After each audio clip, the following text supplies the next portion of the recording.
আসসালামু আলাইকুম। আমি পপি। দীর্ঘ ২৮ বছর চলচ্চিত্রে কাজ করেছি, অনেক সুনামের সাথে, সম্মানের সাথে। কোটি কোটি দর্শকদের ভালোবাসা পেয়েছি, ইন্ডাস্ট্রির মানুষের ভালোবাসা পেয়েছি। কিন্তু এই মুহূর্তে আমি ক্যামেরার সামনে কথা বলছি একজন ব্যর্থ মানুষ হিসাবে। ব্যর্থ মানুষ বলছি এই কারণে, সবার মন জয় করতে পারলেও দীর্ঘ ২৮ বছর আমি যাদের জন্য কাজ করেছি, যাদেরকে এই হাতে লালন পালন করেছি, তাদের কাছে আমি অযোগ্য একজন মানুষ। তাদের মন মতো চলতে পারিনি, তাদের মনের মতো করে নিয়ন্ত্রিত হতে পারিনি। হয়েছি, একসময় হয়েছি, কিন্তু এখন হতে পারি না। তার করে বলেছি আমি একজন ব্যর্থ মানুষ। একটা মানুষ তো সবসময় সবার কাছে ভালো হতে পারে না, সব সময়ের জন্য ভালো হতে পারে না। আমি যখন ইনকাম করেছি, দু হাতে দিতে পেরেছি, লুটাতে পেরেছি, তখন আমি আমার পরিবারের কাছে অনেক প্রিয় একজন মানুষ ছিলাম। এখন দিতে পারি না, হয়তো তাদের প্রয়োজন অনুযায়ী, যার কারণে আমি এখন তাদের কাছে গলার কাটা, শত্রু এবং অপছন্দের একজন মানুষ। দীর্ঘ 2 দিন যাবৎ আমি আসলে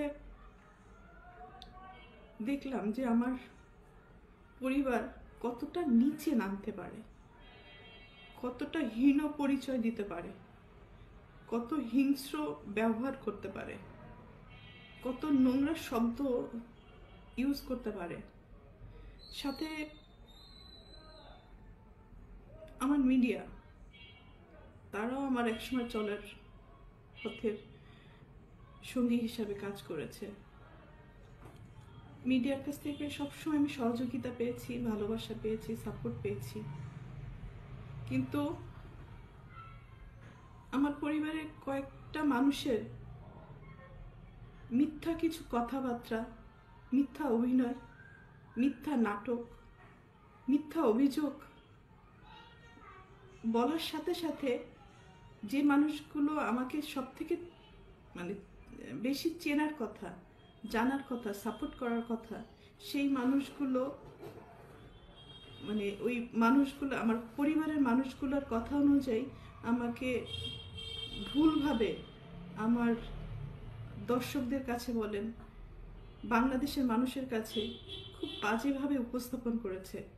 তো এর থেকে দুঃখজনক আর কিছুই হতে পারে না। যাদের জন্য কাজ করেছে আজকে তারা কেউই আমার না। এই জন্য হয়তো আল্লাহ বলে, যার যার জীবন হিজ হিজ হুজ হুজ, কিয়ামতের মাঠে কেউ কাউকে চিনবে না। তো একটা মেন পয়েন্টে আসি। আজকে যে অভিযোগগুলো আমার মা আর বোন করছে, খুব স্ট্রংলি আমি প্রতিবাদ করলাম। এর পুরোটাই মিথ্যে, বানোয়াট, এবং তাদের স্বার্থ উদ্ধার হয়নি বলে আজকে সত্য একটা জিনিসকে অসত্য বলে প্রমাণিত করার চেষ্টা করছে। আমি একজন শিল্পী মানুষ, আমি কি ভূমিদস্যু? আজকে যাদেরকে আমি এই 2 হাতে ছোটবেলার থেকে লালন পালন করেছি, যাদেরকে আমি মানুষ করেছি, আমার জীবনের অনেকগুলো সময়, সুন্দর একটা সময়, প্রতিটা মানুষের একটা সুন্দর সময় থাকে নিজের জীবন উপভোগ করার সময়, সেই সময়টা আমি তাদের জন্য ব্যয় করেছি, তাদের পিছনে ব্যয় করেছি, তাদেরকে মানুষ করার জন্য। কারণ আমার বাবা মায়ের সন্তান আমার সন্তান না, কিন্তু তারা কিন্তু আমার দায়িত্ব না। তারপরেও আমি আমার ভাই বোনদেরকে নিজের সন্তান হিসেবে লালন পালন করেছি, দায়িত্ব পালন করেছি। নিজের ভবিষ্যৎ, নিজের ভালো লাগা, মন্দ লাগা, অনেক কিছুই বাদ দিয়ে দিয়েছি শুধু আমার ভাই বোনদেরকে মানুষ করার জন্য। কিন্তু এখন এসে দেখলাম মানুষ তো হয়নি, হিংস্র কিছু পশুও বলবো না, পশুরা তো আসলে খুব কৃতজ্ঞতা থাকে পশুদের মধ্যে, কিন্তু এদের মধ্যে সেই কৃতজ্ঞতা বোধটুকুও নেই। আর উপরের দিকে থুতু ফেললে তো নিচের দিকেই আসে। কাদের নামে অভিযোগ করব? অভিযোগ তো আসলে করে বাইরের লোকদের মানে নামে। আর আমি যেহেতু আমার ভাই বোনদেরকে, আমার বাবা মাকে অনেক ভালোবাসি, যার কারণে আমার জীবনে আমি অনেক কিছু ফেস করেছি তাদের দ্বারা। নির্যাতিত হয়েছি, লাঞ্ছিত হয়েছি, অপমানিত হয়েছি। নিজের এত বছর যে আমি ইন্ডাস্ট্রিতে ইনকাম করেছি, তারা আমার সাথে বেইমানি করেছে। আমার সমস্ত অর্থ আমার কাছ থেকে নিয়ে নিয়েছে। আমার টাকা দিয়ে কেনা সয় সম্পত্তি কোনো কিছুই আমার নামে ছিল না, আমার প্রত্যেকটা ভাই বোনের নামে ছিল। আমার অ্যাকাউন্টগুলো শূন্য ছিল এবং আমার গাড়ি, শুধু আমার দেহটা ছাড়া আমার কোনো কিছুই আমার ছিল না। সব কিছুই তাদের আন্ডারে ছিল। আমিও তাদের আন্ডারে ছিলাম। তো একটা পর্যায়ে এসে মানুষের জীবনে বেঁচে থাকার জন্য কিছু না কিছু প্রয়োজন হয়। তো বেঁচে থাকার মতো শুধু আমার জানটা ছিল হয়তো। তো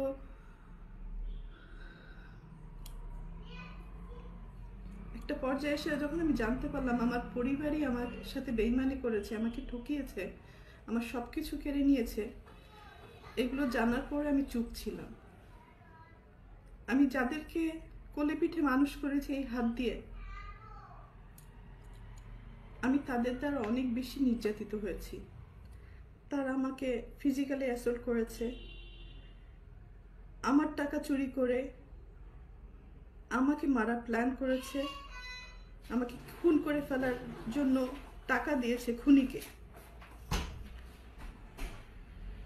আমার আপন ভাই এটার সাথে জড়িত, আপন বোন জড়িত, আর একটা সামিন নামে একটা ছেলেকে পালক নিয়েছিলেন। তারপরও আমি অ্যাকসেপ্ট করেছিলাম যে ঠিক আছে, একটা মানুষ তো, একটা বাচ্চাকে লালন পালনের দায়িত্ব নিয়েছিলাম।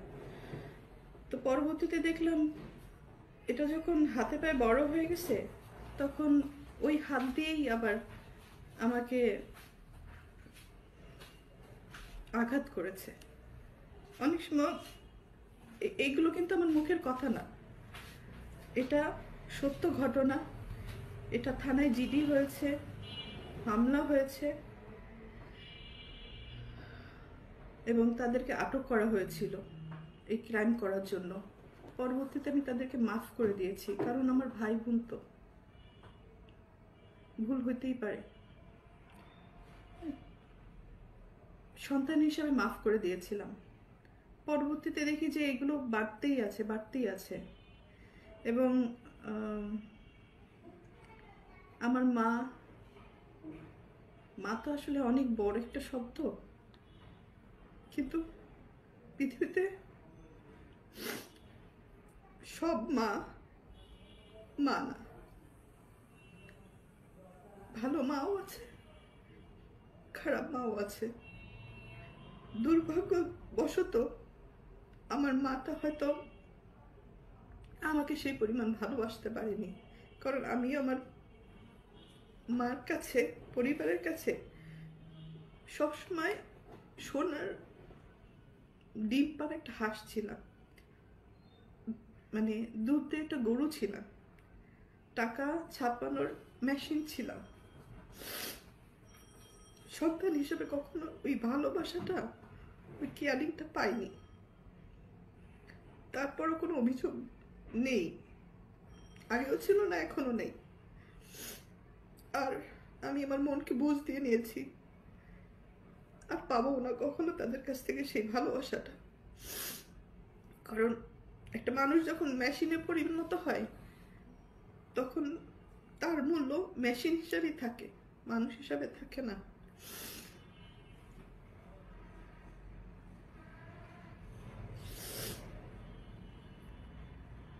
তো যাই হোক,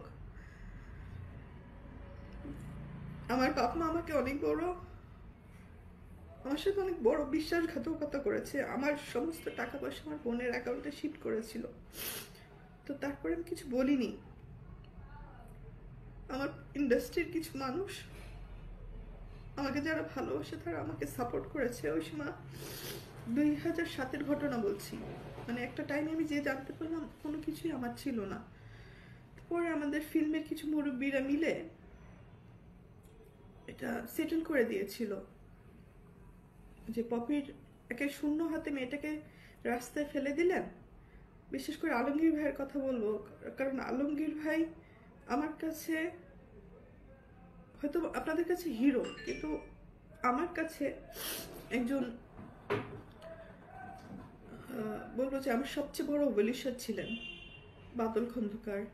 আরও আছে, আরও অনেক কাছের মানুষ আছে, তারা এই প্রবলেমগুলো ভিতরে ভিতরে জানতেন এবং ওনারা আমাকে অনেক সাপোর্ট করার চেষ্টা করেছেন। আমার বাবা মাকে ডাক দিয়ে বললো যে ওর কিছু জিনিস ওকে ফেরত দেন, কারণ এটা তো একটা মেয়ে, হ্যাঁ, ওর জীবনে বেঁচে থাকার জন্য কিছু না কিছু ফেরত দেন।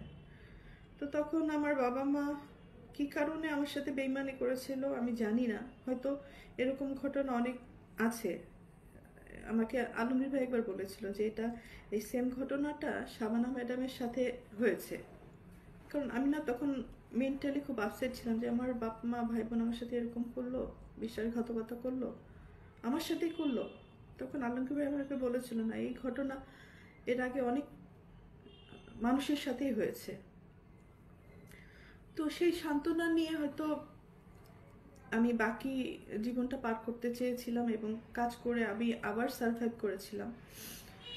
তো বিগত কয়েকদিন যাবৎ একটা নিউজ বারবার করে আমার মা বোন এস্টাবলিশ করার চেষ্টা করছে যে আমি জমি দখল করতে গেছি। ভাই, যে মানুষটা দীর্ঘ 28 বছর ইন্ডাস্ট্রিতে কাজ করে নিজের জীবনের দিকে তাকায়নি, ভালো লাগা, ভালোবাসা বলেন, নিজের ভবিষ্যৎ বলেন, কোনো কিছুই আমি চিন্তা করি না। শুধু ইনকাম করে গেছি আর ভাই বোন মানুষ করে গেছি। শুধু ভাই বোন না, আমি আমার পুরো পরিবার, আমার নানির ফ্যামিলিতে আমি সাপোর্ট করেছি, আমার দাদির ফ্যামিলিতে আমি সাপোর্ট করেছি। আমার কন্ট্রিবিউশন শুধু আমার ভাই বোন না, সব জায়গায় যতটুকু পেরেছি আমি সবাইকে সাহায্য করেছি। আমার মন মানসিকতা একেবারে ডিফারেন্ট। মানে আমি একা ভালো খাবো, ভালো থাকবো, আমি সবাইকে নিয়ে ভালো থাকতে চেয়েছি, ভালোভাবে বাঁচতে চেয়েছি। তো সেই পরিপ্রেক্ষিতে আসলে সবাইকে হেল্প করা। আমার নানি বাড়িতে যান, তার বাসায় যে সে যে ঘরটাতে থাকে সেই ঘরটাও কিন্তু আমার টাকা দিয়ে তোলা।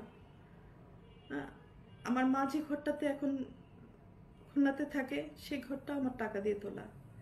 যে ভাড়াটে বাড়ির কথা উনি বলছেন সেই ঘরটাও আমার টাকা দিয়ে, আমার কষ্ট অর্জিত টাকা। রোদে পড়েছি, বৃষ্টিতে ভিজেছি, মানুষের অনেক ভালো কথাও শুনেছি, মানুষের অনেক মন্দ কথাও শুনেছি, অনেক ভালো গালিও দিয়েছে, আবার ভালো কথাও বলেছে, সম্মানও পেয়েছি, দুর্নামও পেয়েছি। তো সব কিছুর ঊর্ধ্বে হচ্ছে আমি একজন মানুষ। তো আমি আমার ফ্যামিলিকে সাপোর্ট করতে যে এই যে ঘরের কথা বলছি, সেই ঘরটা কিন্তু আমার বাবার 11 কাঠা জমি। তো 11 কাঠা জমির মধ্যে আমি আমার চাচার কিছু জমি কিনে রেখেছিলাম, মানে ফ্যামিলি প্রপার্টি, ফ্যামিলির সম্মান রক্ষা করতে যেয়ে আমি ফ্যামিলি কিছু প্রপার্টি কিনেছি।